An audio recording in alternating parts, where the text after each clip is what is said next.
No one could have foreseen the horror that was about to unfold. What began as a routine missing persons case quickly escalated into something far more sinister. Beneath the rubble, a gruesome discovery revealed a chilling secret, hidden for months and leaving the police in shock. The police, who had previously been stumped, soon uncovered disturbing details. But the ultimate shock came when the identity of the killer was finally uncovered. Dear viewers, liking, commenting, and subscribing only takes a few seconds, but it means so much to us. Every click and comment fuels our passion. Thanks. In 1989, Shannon Medill was born in Alberta, Canada, the youngest of 4 siblings in the lively and close-knit Medill family. From a young age, Shannon displayed a bright personality, always seeking attention and enjoying the spotlight wherever she went. Her creativity blossomed early on as she developed a love for performing, especially through karaoke sessions, where she would sing into a microphone, captivating anyone who listened.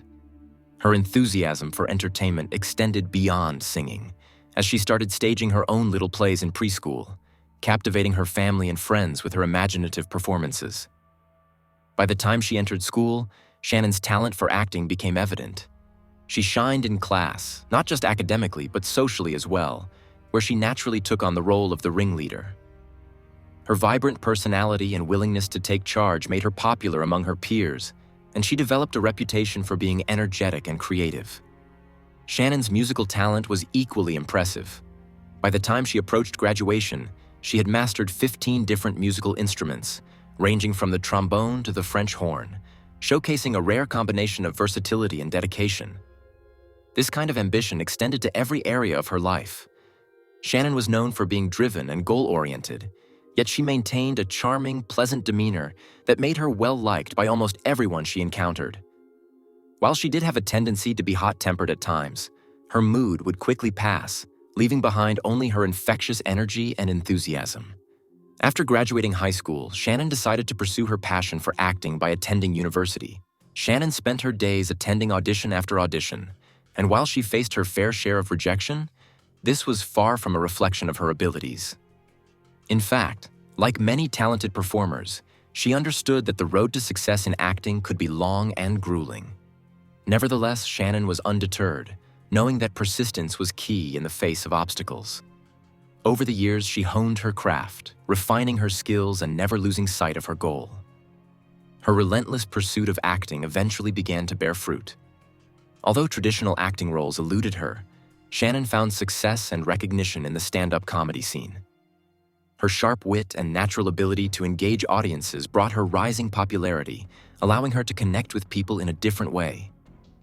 Her comedic performances became a new avenue through which she expressed her creative spirit, giving her a renewed sense of purpose. In 2010, Shannon turned 21, a significant milestone in her life. It was around this time that her life took another unexpected turn when she met Joshua Burgess during a night out with friends. Despite being different in many ways, Shannon and Joshua quickly formed a deep connection. Their differences, instead of creating distance, seemed to complement each other, drawing them closer. They enjoyed each other's company, bonding over shared interests such as watching TV shows and playing video games. Their relationship blossomed as they discovered new things together, building a strong foundation of love and mutual respect. After 4 years of dating, in May 2014, Shannon and Joshua surprised their friends and family by deciding to get married. True to her energetic and determined nature, Shannon dove headfirst into wedding preparations, and Joshua was right by her side, helping every step of the way. Those who knew Shannon could see how happy and radiant she was on that day, excited for the future she would build with Joshua. Following the wedding, Shannon continued to pursue her acting dreams with the same passion and dedication she had always shown. Living in Calgary with Joshua, she often traveled to Edmonton for auditions, sometimes spending hours on the road for a chance at the next big role. Despite the difficulty of balancing her personal life and career, Shannon remained optimistic, appearing in TV shows, voicing audiobooks, and performing in plays whenever possible. She deeply believed that the long-awaited breakthrough would eventually happen, and her determination to succeed grew every day. Then came November 26, 2014, a day that should have marked an exciting turning point in Shannon's career. She had just been invited to perform on stage at a Calgary theater after a successful audition. The opportunity represented a huge step forward for Shannon, who was eager to share her talents on a larger platform. She had plans to meet her older brother Brett at the theater that day, but despite the importance of the event, Shannon never arrived. At first, her absence was seen as a minor inconvenience. Maybe she was running late, or perhaps something had come up at the last minute. Brett's brother Shannon waited in the theater, but as time went on, his anxiety grew. Shannon, though occasionally spontaneous and free-spirited, would never forget such an important engagement. When Shannon still didn't show, Brett tried calling her, but there was no answer. Messages went unread, and phone calls were not returned. With mounting anxiety, Brett eventually left the theater and headed home, but his worries lingered. The following day, when Shannon still hadn't made contact, Brett's concern deepened. He reached out to their parents, hoping they had heard from her, but they were equally confused. Shannon's mother suggested that maybe her daughter's schedule had changed, especially if she was involved in a late-night shoot or had gotten caught up in work. As Shannon's family and friends started to piece together her last known whereabouts, they couldn't shake the feeling that something was terribly wrong. Shannon had always been ambitious, driven, and deeply committed to her career, but she had never been the type to simply disappear without telling anyone. Shannon had always been highly responsive, someone who would never ignore important calls, especially from her family. The idea that she might simply have chosen not to pick up the phone felt far-fetched. At first, no one wanted to think the worst. Maybe she had gone out with friends or had been caught up with a last-minute acting gig. Speculations floated among her loved ones, each trying to find a logical reason for her sudden and uncharacteristic silence. But as the hours passed into the next day, the reality began to settle in. Shannon still hadn't made contact. The cheerful, outgoing girl who was so close to her family had gone radio silent, and it made no sense. No texts, no calls, no updates on her social media accounts, where she was usually active. Shannon's absence became more alarming with each passing hour, and panic set in among her family and friends. They tried everything, calling her phone repeatedly, leaving messages in every messenger app she used, and even emailing her. But there was no response. Could she have been in an accident? Was she hurt somewhere? The unanswered questions hung heavy in the air, and they all dreaded the possibility that something far worse could have happened. Desperate for answers, Shannon's family contacted the police, but their initial pleas for help were met with indifference. Law enforcement officials were dismissive, suggesting that Shannon was an adult and had every right to disappear for a while if she chose to. The suggestion that she could simply be taking a break or intentionally avoiding contact was a painful blow to the family. Who knew this wasn't the case? Shannon would never willingly vanish without telling someone where she was going, especially not during such an important time in her career. Her family insisted that something was terribly wrong, and after much persistence, the police finally agreed to launch a search. The investigation began with standard protocol. Hospitals were contacted to see if anyone matching Shannon's description had been admitted, but no reports of accidents or injuries turned up. The first few days were agonizing.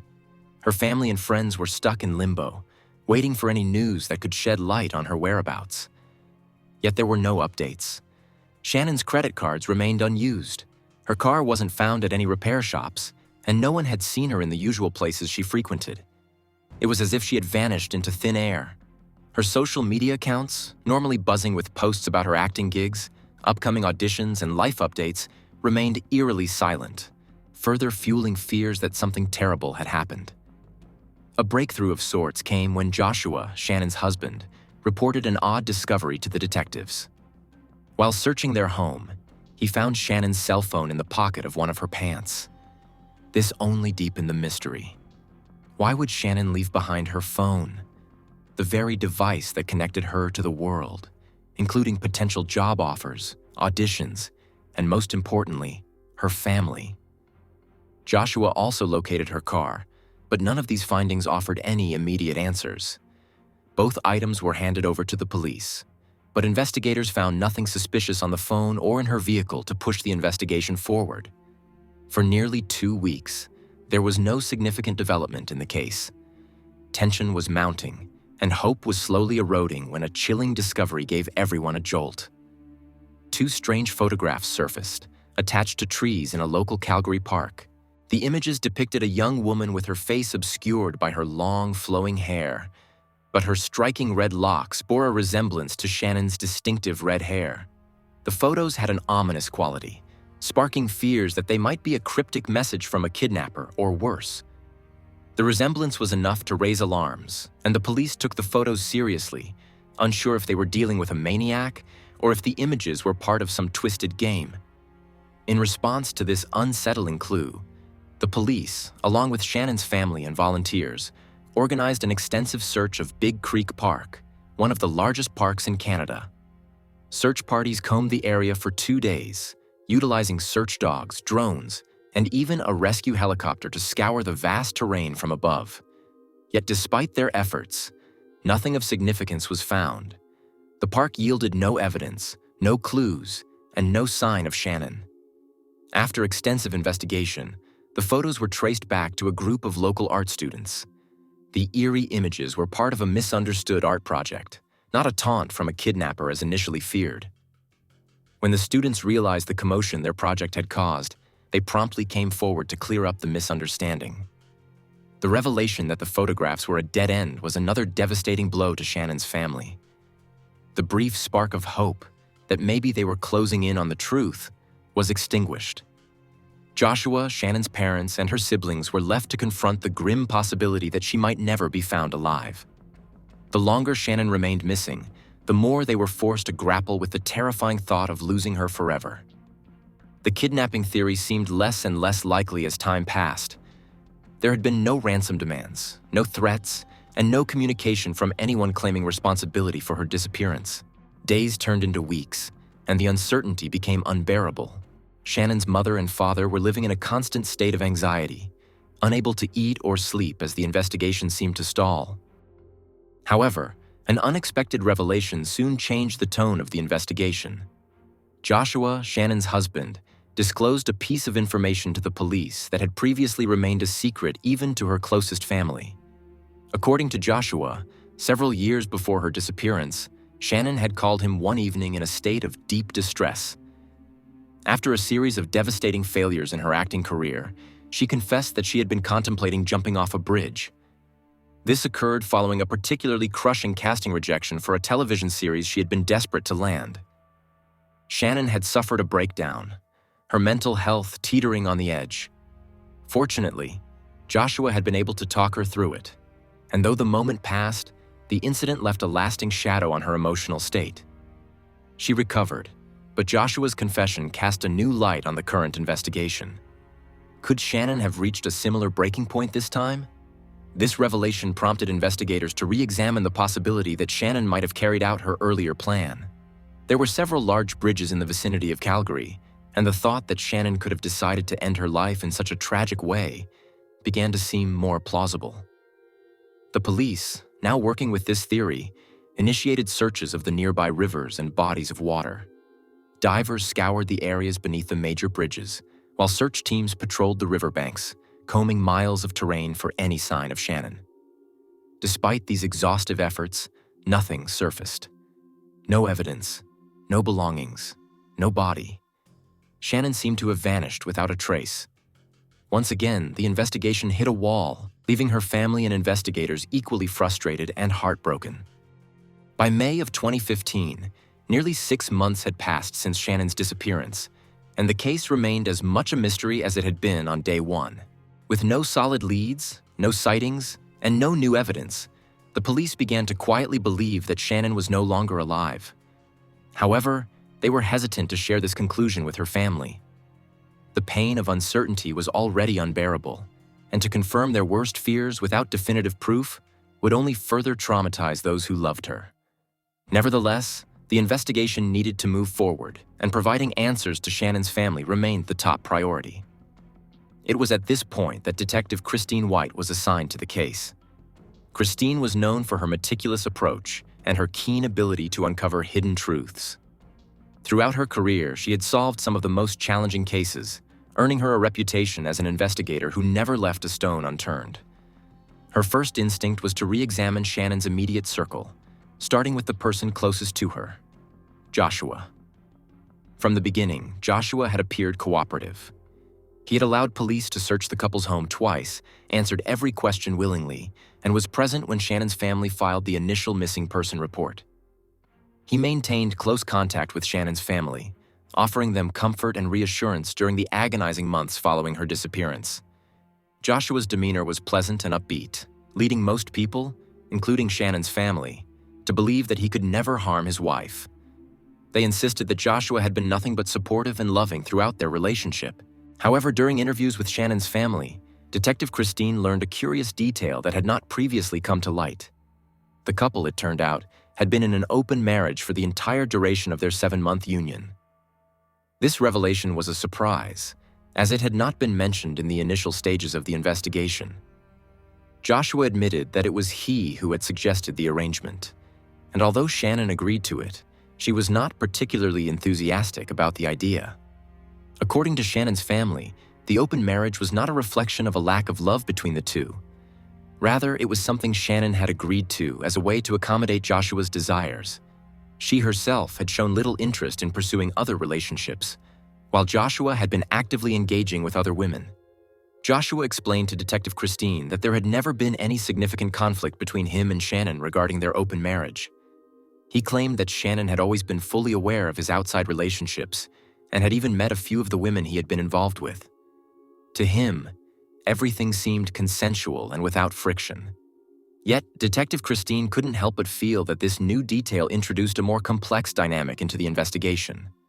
An open marriage, no matter how mutually agreed upon, was still an unusual arrangement, and it could potentially have introduced tensions or jealousy that remained hidden beneath the surface.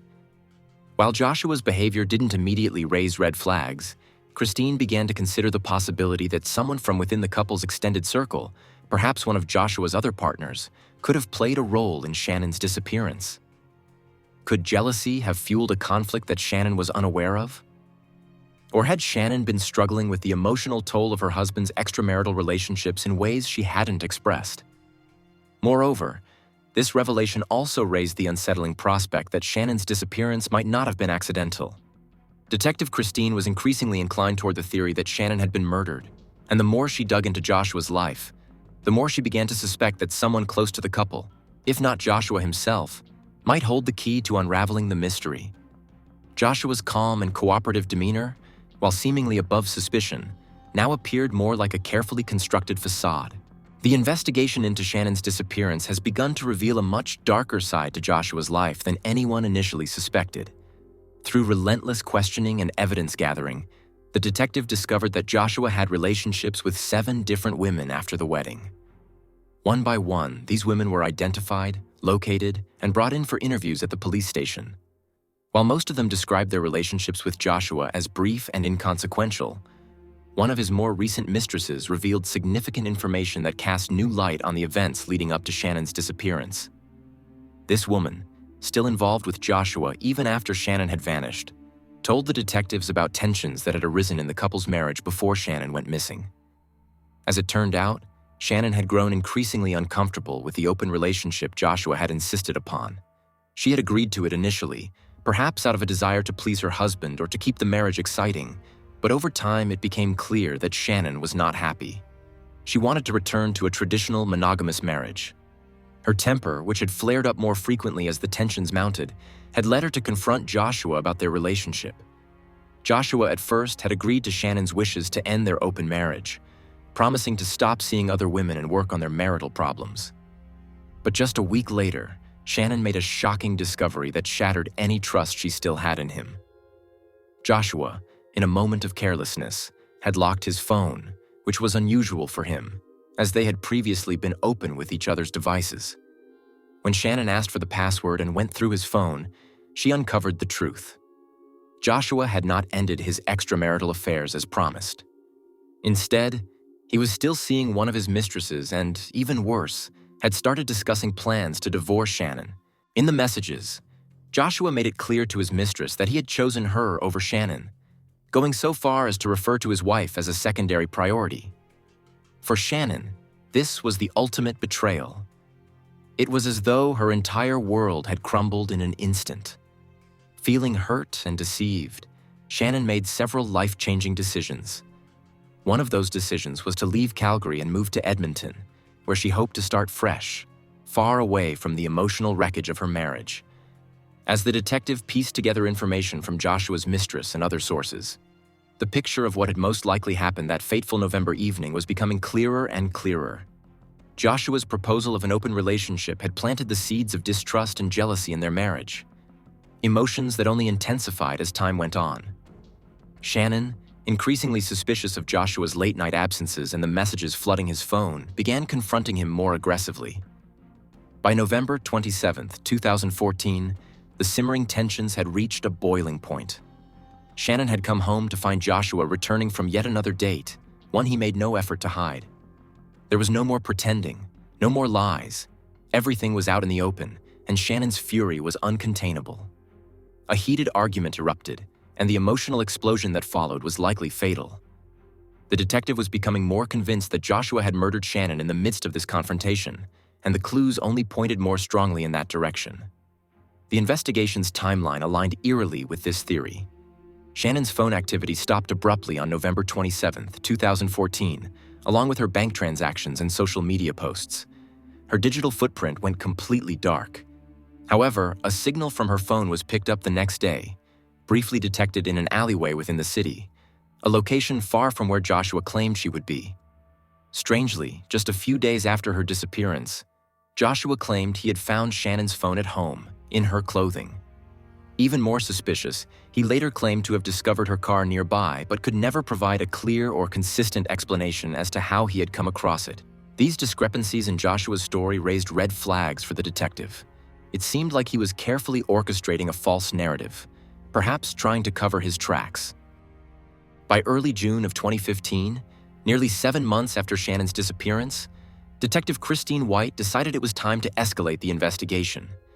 She now had enough circumstantial evidence to suspect Joshua of being involved in Shannon's likely murder, though the case still lacked definitive proof. With growing suspicions, the detective filed a request to seize Joshua's phone and confiscate his car for forensic examination. Though the evidence wasn't airtight, she hoped the judge would see enough reason to grant the necessary search warrants. On June 2, 2015, Detective Christine, along with a team of officers, arrived at Joshua's home armed with the search warrants. They knocked on the door and waited. Joshua didn't answer immediately, raising Christine's suspicions even further. After a long, uneasy pause, Joshua finally called out from inside the house, saying he would be out shortly. The delay struck Christine as odd. She had the distinct sense that Joshua was stalling for time, likely trying to conceal something before letting the officers in. Joshua stood behind the door, his voice shaking as he told the officers he needed more time. Detective Christine White's patience was running thin. She knew that stalling often meant one thing: guilt. The more Joshua delayed, the more certain she became that something inside that house was crucial to the investigation. Whether it was evidence, a prepared alibi, or some sort of desperate last-minute escape plan, Christine was determined to see the case through. The officers outside were prepared for any potential threat. They had been trained to expect violence, possibly even armed resistance, as suspects cornered by overwhelming evidence often lashed out. But no one expected what happened next. Suddenly, a deep guttural sob broke the tense silence. Joshua's voice cracked, and through a flood of tears, he blurted out, "I killed Shannon." The emotional breakdown caught everyone off guard, but Christine quickly regained her composure. This was the confession she had been waiting for, the moment when the suspect's guilt finally overwhelmed him. "Open the door, Joshua," she instructed firmly but calmly. After a few more moments of hesitation, the officers kicked down the door, and what they saw was shocking. Joshua, covered in blood, had tried to end his own life. On the floor beside him lay an army knife, the blade glistening with fresh crimson. The deep gash across his neck was gruesome, but as the officers rushed in to secure the scene, it became clear that Joshua's attempt had been unsuccessful. He hadn't hit any major arteries, though the amount of blood loss was alarming. Paramedics were quickly summoned, and Joshua was rushed to the hospital. Though he had lost a significant amount of blood, his injuries were not life-threatening. He wouldn't need surgery, only bandages. his self-inflicted wound not deep enough to accomplish his intended goal. While doctors attended to Joshua, Christine couldn't shake the haunting scene from her mind. Joshua had just confessed to killing Shannon, but she needed more than his emotional outburst. She needed facts, details, evidence. The investigation had dragged on for 7 long months, and there was still a lot left unanswered. What exactly had driven Joshua to commit such a heinous act? And more importantly, where was Shannon's body? After being stabilized, Joshua was placed under police custody in the hospital. He was subjected to a psychiatric evaluation to determine if he was a danger to himself or others, but the initial findings indicated that he was mentally sound. This was not the product of a sudden psychotic break. Joshua was fully aware of what he had done. He had confessed, but the case wasn't closed yet. In the interrogation room the next day, Joshua was silent, refusing to cooperate any further. He mumbled that he would only talk if he could see Shannon again, saying that he would tell her how much he loved her. Christine wasn't buying his remorse. She had seen enough manipulative criminals try to dodge responsibility by playing the role of the heartbroken lover. She pressed on, determined to get the full story. Despite his initial silence, Joshua finally began to open up on the second day of questioning. His story was chilling. On the day Shannon disappeared, Joshua came home to find his wife sitting on the couch, visibly upset. Her voice was laced with fury as she accused him of cheating once again. "You think you're so perfect, Joshua?" she spat. "How could you humiliate us both like this?" Her rage was palpable. Every word was an arrow aimed at the heart of their broken marriage. Shannon was no longer holding back. Years of betrayal, frustration, and emotional exhaustion poured out of her like a tidal wave. Joshua tried to calm her down, but his attempts only made things worse. When he suggested that they could reconcile physically, Shannon snapped. She bit him in a fit of rage and screamed that she was repulsed by his touch, that he had destroyed everything they had once shared. Shannon's final blow, telling him that she regretted ever marrying him, pushed him over the edge. As her insults intensified, Joshua's patience, already worn thin by months of tension, finally snapped. In a blind rage, Joshua lunged at her, his hands wrapping around her throat. He squeezed tightly, her screams fading into choked gasps for air. When his hands grew too tired to continue, Joshua reached for a belt to finish the horrifying act. As he realized what he had done, panic set in. He tried to revive her, desperately hoping that he hadn't gone too far. But it was too late. Shannon was gone, her lifeless body slumped on the floor. There was no calling for help. No paramedics could undo what he had done. Joshua, now fully engulfed in his panic, devised a plan. The cold November ground was too hard to dig a grave, so he placed Shannon's body in a large plastic container, sealing her inside as if she were a possession to be hidden. He kept the makeshift coffin in the backyard, concealed under tarps and debris, waiting for the ground to thaw in the spring. When the ground finally softened, he dug a shallow grave, buried Shannon's body, and covered it with construction debris, hoping the makeshift burial would go unnoticed. Joshua wept as he recounted these horrific details. It was as if a heavy burden had been lifted from him after months of keeping the truth hidden. His tears flowed freely, but Christine wasn't swayed. His tears didn't bring Shannon back, nor did they excuse the months of lies and cover-ups.